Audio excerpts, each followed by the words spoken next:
नमस्कार, मैं डॉक्टर सुदेश कांतेजा आप सभी का आपके अपने डीएस एकेडमी पे स्वागत और अभिनंदन करती हूँ। आज की क्लास में हम फिर से 25 प्रश्नों की श्रृंखला के साथ में आपके लिए लाए हैं नए प्रश्नों का संकलन।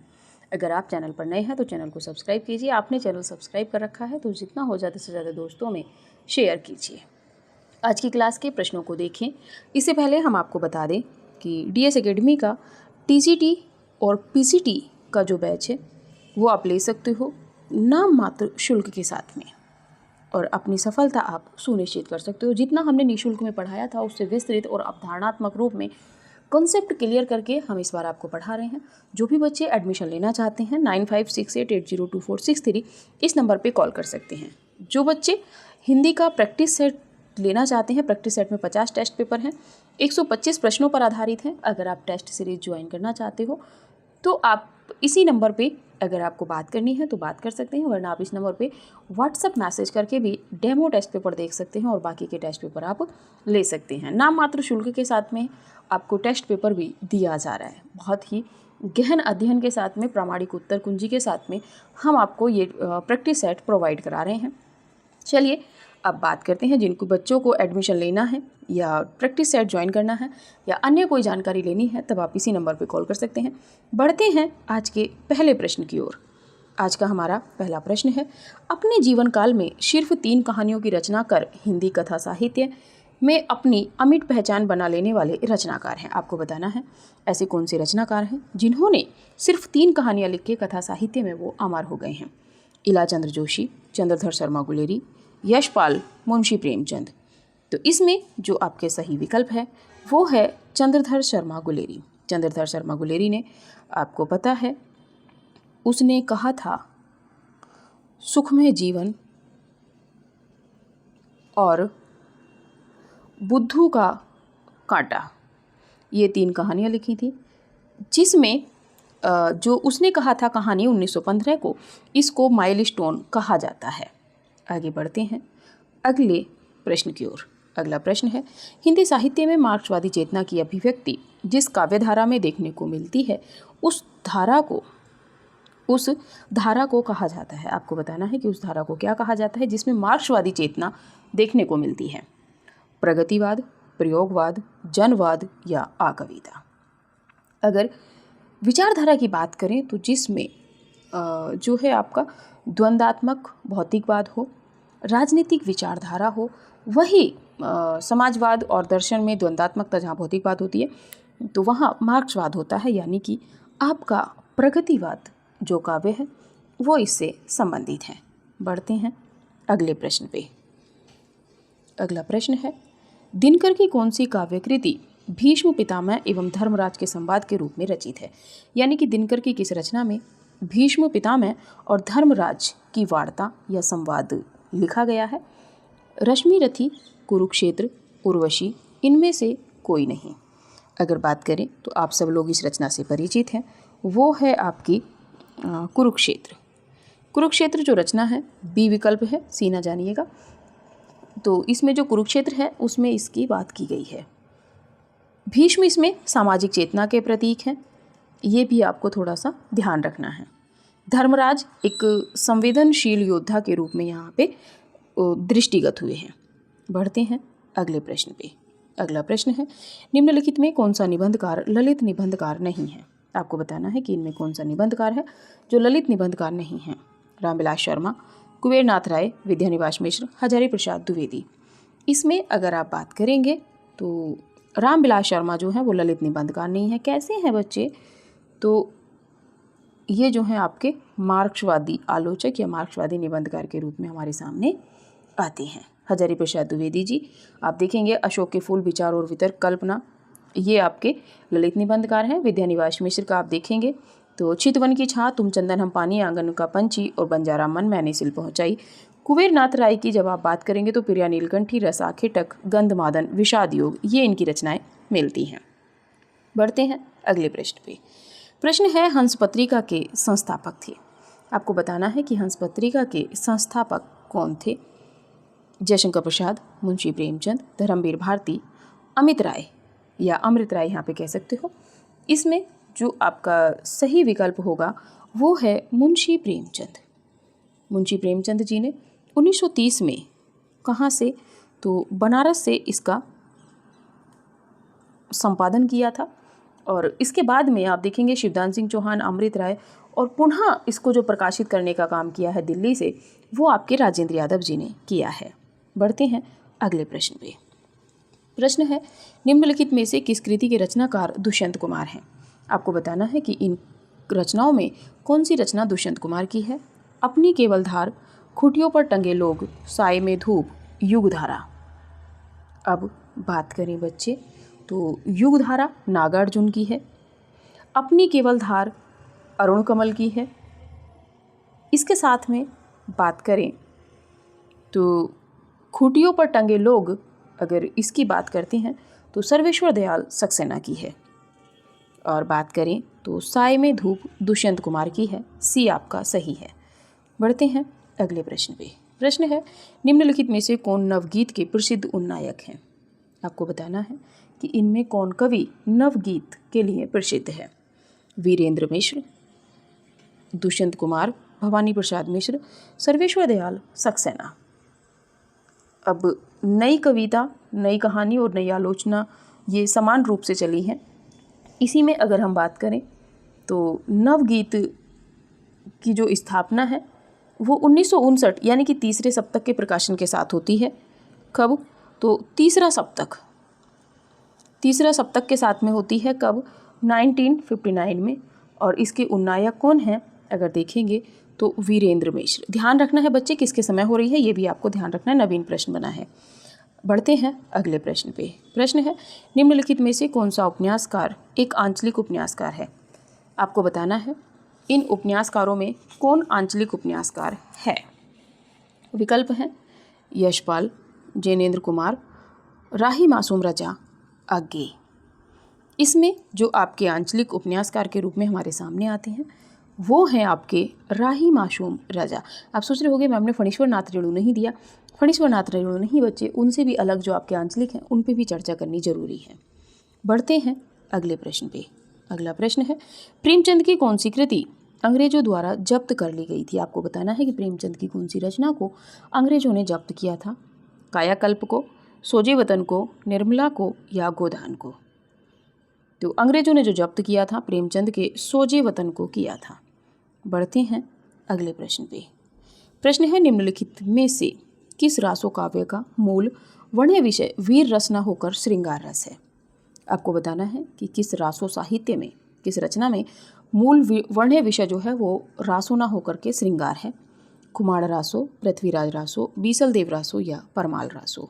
आप सभी इन प्रश्नों से परिचित हो चुके हैं अब, तो इसमें आपका सी विकल्प सही है। बढ़ते हैं अगले प्रश्न पे। प्रश्न है, भूषण रीतिकाल की किस काव्यधारा के कवि हैं? आपको बताना है कि भूषण रीतिकाल के किस काव्यधारा के कवि हैं। रीतिबद्ध, रीतिमुक्त, रीतिसिद्ध या सभी?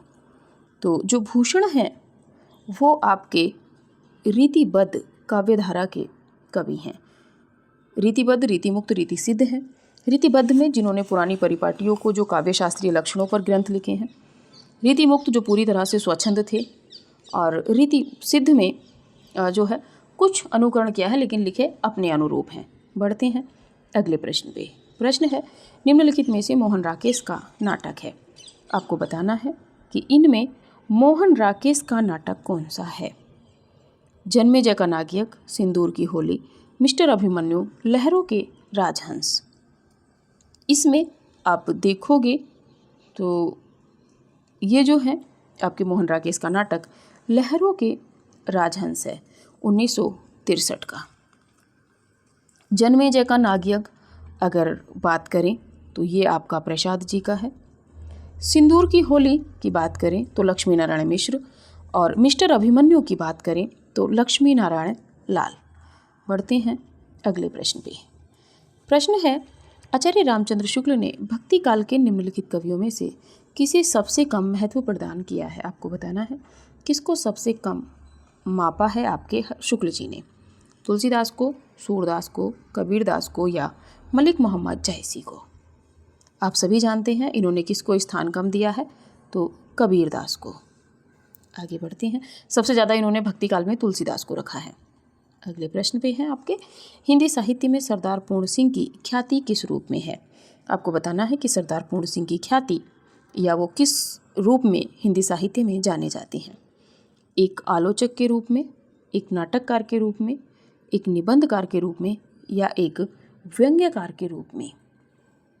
तो यहाँ पे अगर बात करें तो आपके सरदार पूर्ण सिंह जो है एक निबंधकार के रूप में है।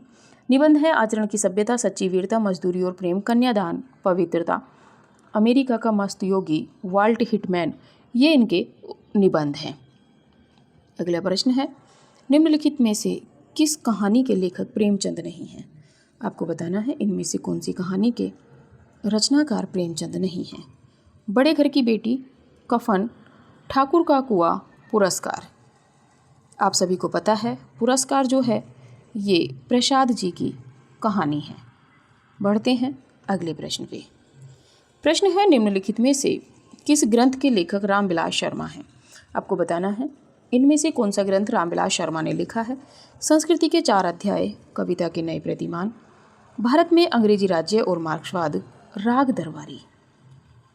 अब संस्कृति के 4 अध्याय की जब बात आती है तो दिनकर हैं, कविता के नए प्रतिमान नामवर सिंह है, राग दरबारी श्रीलाल शुक्ल हैं और भारत में अंग्रेजी राज्य और मार्क्सवाद ये आपके लिखा है रामविलास शर्मा जी ने। बढ़ते हैं अगले प्रश्न पे। मात्रा क्रम की दृष्टि से दोहा के ठीक विपरीत पढ़ने वाला छंद है। आपको बताना है मात्रा और क्रम में जब हम देखते हैं तो उसमें दोहा के ठीक उल्टा कौन सा छंद आता है। रोला, चौपाई, सोरठा या हरिकीति का। तो इसमें जो आपका सही विकल्प होगा वो होगा बच्चों सोरठा। आगे बात करें, दोहा सोरठा एक दूसरे के विपरीत हैं। बढ़ते हैं अगले प्रश्न पे। प्रश्न है, निम्नलिखित में से अष्टछाप के अंतर्गत न पढ़ने वाले कवि हैं। आपको बताना है कि इनमें से कौन कवि अष्टछाप का नहीं है। कुंभनदास, सुंदरदास, नंददास, परमानंद दास। आप सभी जानते हैं सुंदरदास जिनकी रचना सुंदर विलास है ये संत काव्यधारा के कवि हैं। बढ़ते हैं अगले प्रश्न पे। प्रश्न है, एक भारतीय आत्मा किस कवि का उपनाम है। आपको बताना है एक भारतीय आत्मा किस कवि का उपनाम है, ये आपको बताना है।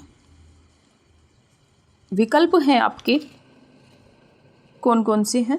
तो पहला है सोहनलाल द्विवेदी, रामचरित उपाध्याय, मैथिली शरण गुप्त, माखनलाल चतुर्वेदी।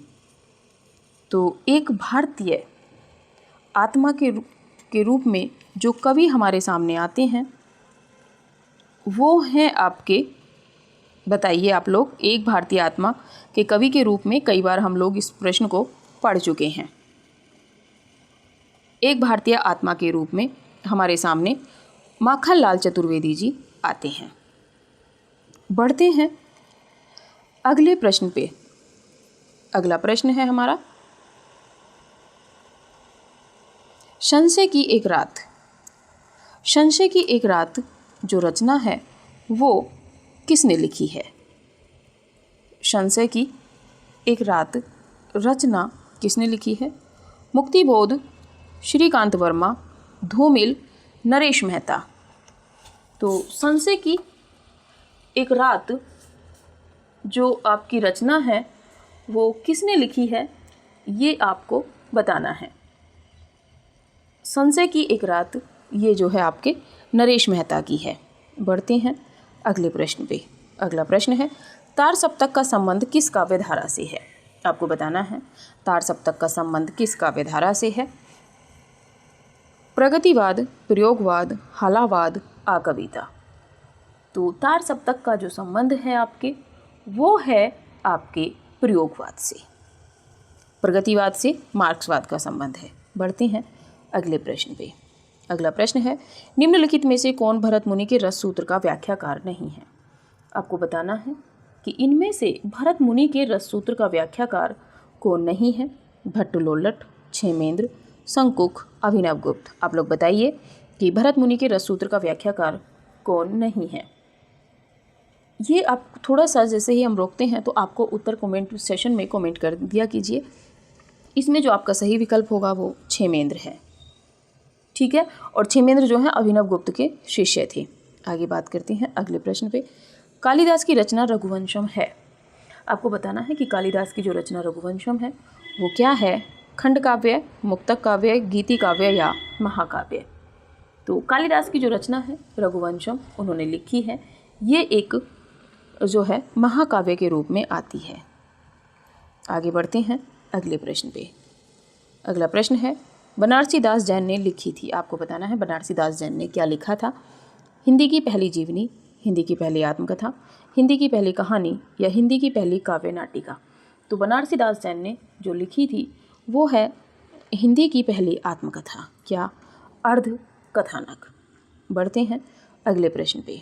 प्रश्न है जिस काव्य पंक्ति में प्रयुक्त किसी एक ही शब्द के एक से अधिक अर्थ हों उस पंक्ति में अलंकार होता है। आपको बताना है कि जिस काव्य पंक्ति में एक से अधिक, किसी एक शब्द के एक से अधिक अर्थ हों तो उस पंक्ति में कौन सा अलंकार होता है।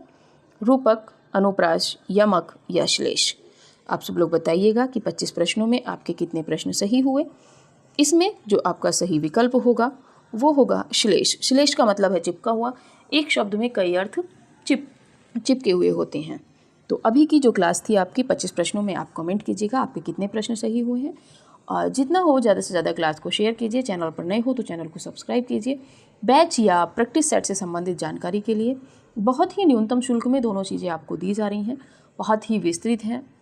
जो भी बच्चे एडमिशन लेना चाहते हैं या प्रैक्टिस सेट ज्वाइन करना चाहते हैं, प्रैक्टिस सेट सीरीज लेना चाहते हैं, वो शुरू में दिए गए नंबर पे कॉल करके अन्य जानकारी ले सकते हैं।